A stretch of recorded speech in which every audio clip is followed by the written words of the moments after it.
Hey there guys, what is going on? You see we are back on the Tier Maker website and that can only mean one thing. We are ranking something here today, and as you could tell by the title and the thumbnail, we are taking a look at the SMGs in Cold War Season 4 Reloaded. Now, we have been gifted a lovely new weapon in the mid-season update, and that is the OTS-9, and I think it's very, very good, but we'll talk about that more at the end of this one, because that's the last gun that we've got here. So, if we were to explain some of our tier rankings here, we start at the bottom with the NAR tier. These weapons are just, like, bad. Unfortunately, because all of the SMGs in Cold War are at least pretty good, there is nothing in the NAR tier, and that is absolutely fantastic. You do not want to see weapons in the NAR tier, man. The C58, for example, belongs in this tier. Moving on to the situational tier, these are weapons that really do only excel at certain situations, and then outside of those certain situations, for example, extreme close range, like, they're really unusable. So for the most part, you excel at one specific thing and the rest of your gameplay experience is really, really bad. I don't think there's too many weapons in the game that are like this, but moving on, we do have the viable tier. These are weapons that are basically middle of the road, weapons that aren't used by very many people, but are still usable and definitely still get the job done in this game. These are pretty good weapons in my opinion. Then we have the meta kind of tier. These are weapons that are almost the tip top of the meta here. These are very, very strong weapons in this game. Of course, very, very close to being the absolute best of the best. And then we do have the top tier, which is the meta weapons in the game. I don't think we need like a broken tier like we do need with the assault rifles and the AK-47. The weapons in this game and in this category here are just powerful enough to not be absolutely busted, but still very, very strong in its own regard. So we do have 9 SMGs to start off with here today. We are going to be talking about the AK-74U. Now, many of you know what I feel about this weapon already. If you've seen any of my videos previously, you know this thing is one of my absolute favorite guns, and it should be one of yours as well. It does feature about 150, 180 millisecond time to kill if you are getting a couple of headshots. Here, you get a 3-shot kill with this thing. People are disappearing from your game. This is the close range powerhouse right now in this game, and it absolutely shreds people. So, very, very strong weapon, the AK-74U with its decent bullet velocity and a 3-shot kill. Definitely belongs in the meta tier. This thing absolutely removes people from the game. A very, very powerful place to start here with the SMGs. Then we move on to the Bullfrog, and the Bullfrog is a very good weapon in this game. It is underutilized by a lot of people. You don't really see a lot of people running around with the Bullfrog, but in saying that, it is still a very powerful weapon in its own regard. It does have a very large magazine by default, 50 rounds, and you can increase that to an absolutely ridiculous 85, which is insanely large for an SMG. Basically a pocket mini LMG. The thing with this thing is that it isn't as strong unless you're getting headshots. Like, your time to kill is about 300 milliseconds unless you're getting those headshots, and if it's not getting those headshots, it kind of feels like you're shooting pebbles sometimes. So it is a little bit of a pea shooter, but if you land those headshots on people, if you're very accurate, you absolutely remove people as well. I feel like this belongs in the meta kind of tier, as it's not the tip top of the meta. I have placed it there previously, but because there are better guns in the game now, I feel like this slides down a little bit. The next weapon that we do have here is the KSP-45. Now, it's very difficult for me to place the KSP-45 in the tip top of the meta, but it is one of those things that absolutely removes people from the game. You're getting a 210, 220 millisecond time to kill if you do land that one burst kill. The only problem with this thing is, of course, that it is a burst weapon, and not everybody do prefer burst weapons, so that can be a little tricky for some people to use. I really like this thing because it absolutely deletes people from my game, and I actually can handle the burst weapons, but some people just don't like them, and that is what it is. Everybody is about their personal preference, and some people just don't like the KSP-45 because it is a burst weapon.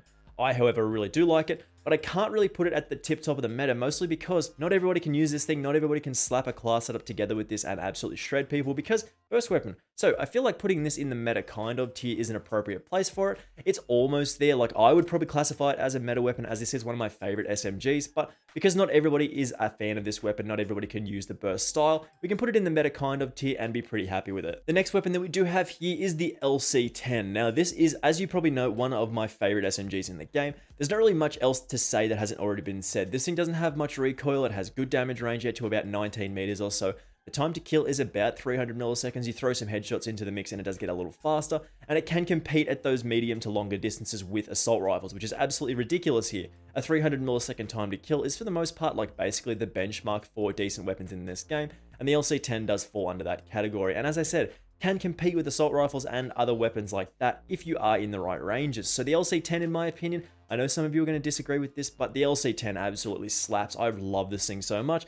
Red tier, top tier, meta S weapon, absolutely fantastic SMG right now. The next weapon that we do have here today is the MAC-10. Now, the MAC-10 to me is a very, very interesting weapon. A lot of you do know this as the highest fire rate weapon in the game, I think. I think off the top of my head, it's like 1111 rounds per minute fire rate. but difficult to control recoil. A lot of people really love this thing, and it does feature a 280 millisecond time to kill. I think it's probably slightly faster than that up close. You really do kill people very quickly out to about 10 meters or so, and then outside of that, the time to kill isn't actually that bad. It's just really hard to control the recoil. I wouldn't really put this in the situational tier, as it isn't only exclusively up to close range, as you can get kills at medium distance, so I put this in the viable tier, just because it's so fun to use and just sprint around everywhere. You can actually make a couple of decent class setups with this thing. I've actually tested and sort of worked out my favorite class setup with the Mac 10. I really do think this is a viable weapon in this game, definitely a fun one to run around with, but outside of those very close ranges, you can struggle a little bit with that recoil. So this is sort of a middle of the road weapon here. The next weapon that we do have is the Milano 821. I really like this thing. I at one point did think this was one of the best SMGs in the game. There was that patch that made it actually really good. They did that massive buff to it, decreased and increased a lot of the values that were necessary, and made this thing very powerful. I don't think it is one of the best weapons in the SMG category nor the game, but I do think it is a viable weapon in this game. I think it is a lot of fun to run around with. That slow fire rate does really equate to some slower times to kill, as it does feel a little bit harder to hit shots with this. If you do miss a bullet, you are really punished here, unlike a higher fire rate weapon. That's sort of one of the things that makes also the C58 really bad. Like, the time to kill is okay, but if you do end up missing a bullet, you're probably going to struggle here. So the Milano is one of those weapons where it is definitely good at killing people. That's all you have to say about this thing. But if you do miss a bullet, it can be a little tricky, so just keep this in mind. The Milano is still a good weapon. I think the viable tier for this is a great spot for it, as you can definitely get loads of kills with it. You absolutely truck people, but if you do miss a bullet, it can be a little difficult to get kills. The next weapon that we do have here is the MP5. Now, the MP5 actually does absolutely remove people from the game up close as well. Out to about 10 meters or so, it is slightly below 300 milliseconds in terms of time to kill, which is better than the LC10 in that regard. Then outside of those close range distances, you do sort of struggle to get those kills, as the time to kill really does drop off a little bit, but as an SMG, that's kind of what it's designed for. Like, close range combat is what they should be about. I do like the recoil. I do like the half moon iron sights on this thing. I really do appreciate variants with those half moon iron sights. Man, they are so clean. Some of the best iron sights that you can get in Cold War right now. I feel like the MP5 is definitely a little underrated, especially by me. Every time I use it, I'm like, actually, yeah, this thing's really good. There's actually some bit of buggy nonsense with some of the barrels here. They don't actually increase the bullet velocity, or they're not as good as they should be. And I think the best one is still the extended barrel. But I think this is a meta kind of weapon, mostly because you absolutely remove people up close. And that's what an SMG should do. That's a really strong thing in this game. The iron sights on the variants are super clean. The attachment options are really good. I just really like the MP5 now. I think it is a meta kind of weapon. Next, we do have the PPsh 41 here, the PPsh, one of my favorite looking weapons in the game. Definitely a fun weapon, and just sort of a thematic weapon that really does appropriately fit in this game. I really do think this style of like SMG, like the World War II style, is really fun, and I would love to see more World War II style weapons, or even a World War II style game. That might be coming out soon.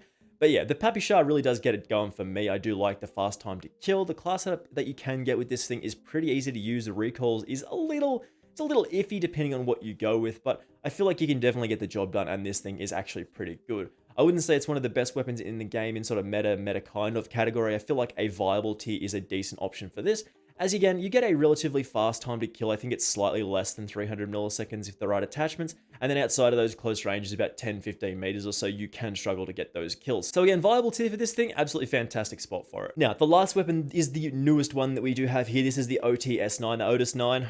I don't really know where to put this thing. I'll probably talk myself into it here. Basically, with this thing, with the Task Force barrel, you absolutely delete people. You get about 140 millisecond time to kill if you do land some headshots here, which, that's ridiculous. Like, that's even faster than the AK-74U. But when you do have to throw on the Task Force barrel, you do need some recoil control, man. This thing absolutely bounces around everywhere. That includes like the KGB Eliminator, meaning you do have a lot of recoil control. You do lose out on some of your close range stats, including shooting movement speed. And you probably need like the Spetsnaz grip as well for maximum recoil control, and even then the shots can be a little tricky to hit. So it's one of those weapons where I think you absolutely remove people so quickly from the game. I think it also features a regular time to kill that is slightly below 300 milliseconds as well, which is really strong. So I feel like if the recoil was slightly easier to control, I feel like this would be one of the best weapons in the game. Because it is actually held a little bit back by the recoil, I feel like this is a meta weapon in the game, man. I feel like this is one of the best SMGs, and it does compete with the AK-74U in terms of that time to kill. Especially if you are landing some headshots here, you absolutely make people disappear in this game. It is absolutely ridiculous how fast this thing kills. So I feel like meta tier, at the moment, this is absolutely fantastic gear. And we do have a nice little list. We've actually got 3 weapons in the meta, 3 meta kind of weapons, and 3 viable SMGs, and that's absolutely fantastic for a list like this. A good balance, and all things should be balanced in this game. I feel like the Otis 9 is a very, very interesting weapon in this game. I think it is a fantastic addition. I think it is part of the meta weapons because you can just basically delete people, and that is what the AK-74U, the KPS 45, that's what the Otis is all about here, and those are super, super strong weapons right now. The recoil control does actually hold it in a little bit, which is kinda, that's how it has to be sometimes. That's how weapons are balanced like that. And I think this is a good list here. So if you do disagree with me, make sure you do let me know. Leave a comment telling me why I am wrong and we can have that discussion. And if you do make me laugh or something like that, you might end up with the comment of the day. Anyway, thank you very much for watching this one. I do massively appreciate it, of course. Make sure you do hit that subscribe button with those notifications turned on. And of course, I will see you in the next video. Bye!